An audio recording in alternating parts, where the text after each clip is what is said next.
The barren landscape was simultaneously alien yet oddly familiar to Eddie Chase. The young Englishman had grown up in the rugged hills of Yorkshire, the topography of the northern county in many ways similar to the gnarled ground below the helicopter. But even at night, one difference was obvious. The hills and moors around his hometown were green, a living countryside. Beneath him now, everything was a parched and dusty brown, a dead land. More death would be coming to it tonight. Chase looked away from the window to the 7 other men in the Black Hawk's dimly lit cabin. Like him, all were Special Forces soldiers, faces striped with camouflage paint. Unusually, though, the participants in this mission were not all from the same unit, or even the same country.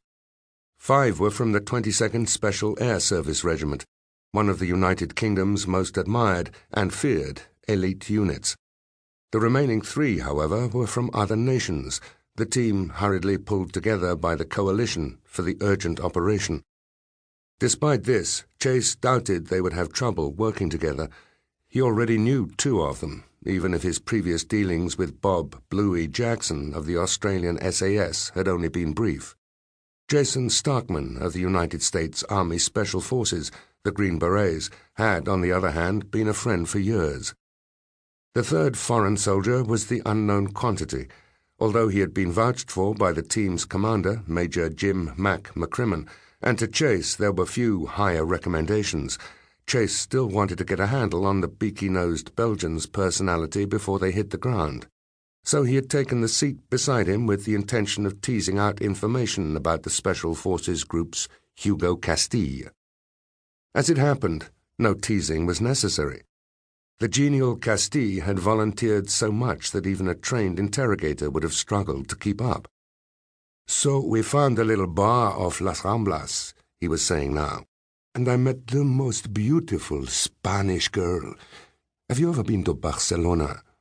Chase shook his head, wondering how the conversation, monologue, had moved from a military operation in Bosnia to chatting up women in Spain in the few seconds he had been looking out the window. Its architecture matches its women. But as for what we did that night, a broad smile, "I am a gentleman, so I shall not say." Chase grinned back.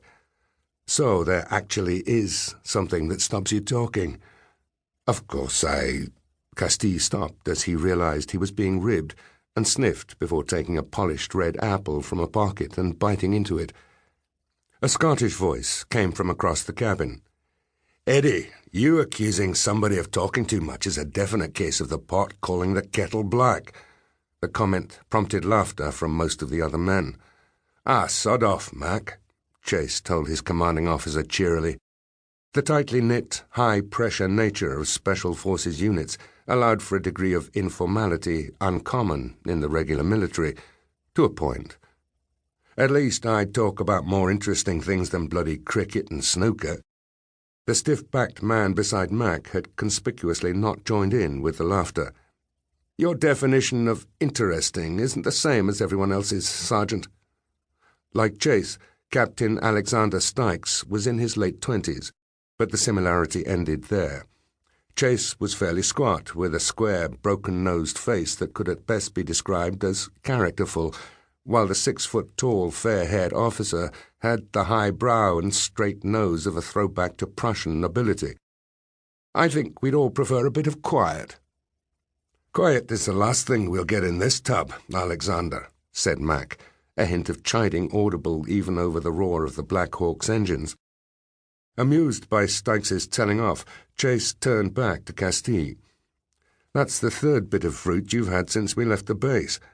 Last I had was a banana for breakfast, and one end was all smushed." Castille took another bite. "I always bring lots of fruit on a mission.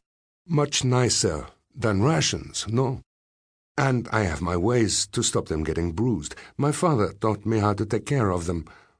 "So he's some sort of fruit vet?" The Belgian smiled. "No, a grocer. Nobody wants to buy mushy fruit.